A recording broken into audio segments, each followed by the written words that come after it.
Hello বন্ধুরা, welcome back to my channel Bangaliyana. তোমরা সবাই কেমন আছো? আমি আজকে লাউয়ের একটা নতুন রেসিপি তোমাদের সাথে শেয়ার করব। দেখো, একটা বড় লাউ এনেছে, এতটা তো আমার লাগবে না, তাই লাউটাকে যে খণ্ড খণ্ড করে নিয়েছি, এই এতটা দেব।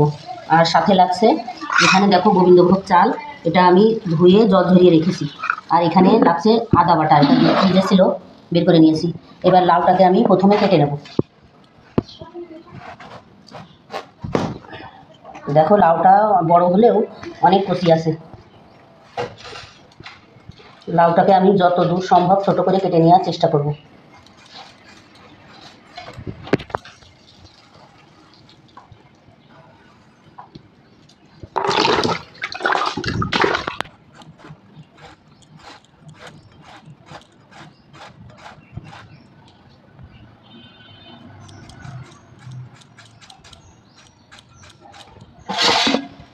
এইভাবে সরু সরু করে যতটা হয় আর কি। বন্ধুরা, লাউগুলোকে আমি এইভাবে ধীরে ধীরে করে কেটে নিয়েছি। আর এখানে কিছু চিংড়ি মাছ বেছে লবণ হলুদ মাখিয়ে নিয়েছি। আর এখানে থাকছে আদা বাটা।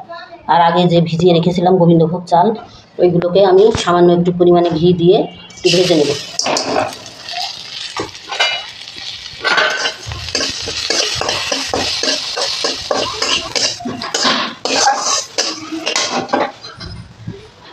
চালগুলোকে ঘি দিয়ে ভেজে শিলনোড়ায় কেটে নেব।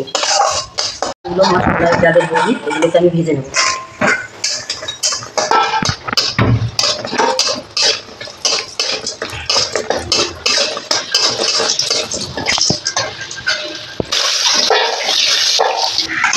ফোড়নে দেবো শুকনো ঝাল, তেজপাতা আর একটুখানি কালো জিরে। এবার দেবো কাঁচা ঝাল। এবার চিংড়ি মাছগুলোকে দিয়ে দেবো।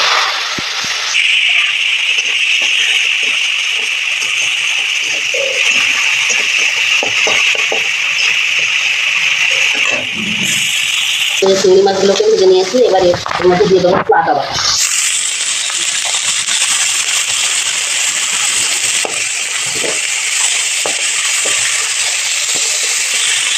এবার লাউগুলোকে দিয়ে দেবো।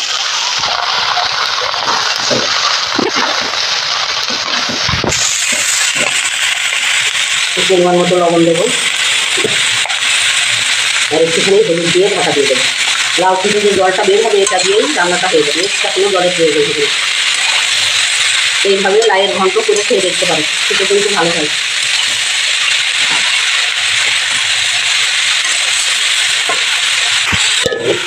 বন্ধুরা, লাউ থেকে কতটা পরিমাণে জল বের হয়েছে, এই জলে লাউটা পুরো সেদ্ধ হয়ে যাবে।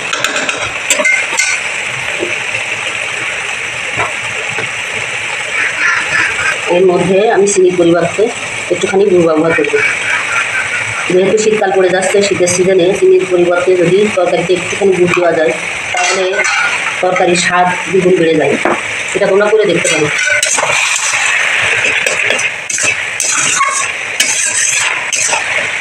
এবার যে চাল, গোবিন্দভোগ চাল যেটা দিয়ে ভেজে বেটে নিয়েছিলাম, এটা দিয়ে দেবো।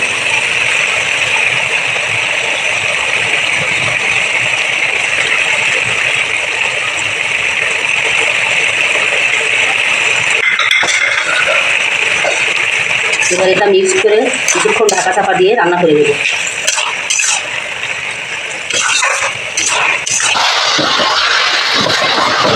আমার লাউ ঘন্টটা রান্না হয়ে গেছে। এবার এই যে বড়িগুলো ভেজে রেখেছিলাম, এগুলো এভাবে ভেঙে উপর থেকে ছড়িয়ে দেবো, তাহলে খেতে আরও সুন্দর লাগবে।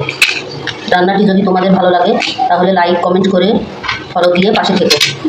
নেক্সট ভিডিওতে তোমাদের সাথে আবার দেখা হবে। সেই পর্যন্ত সুস্থ থেকো, ভালো থেকো, এই কামনা করি।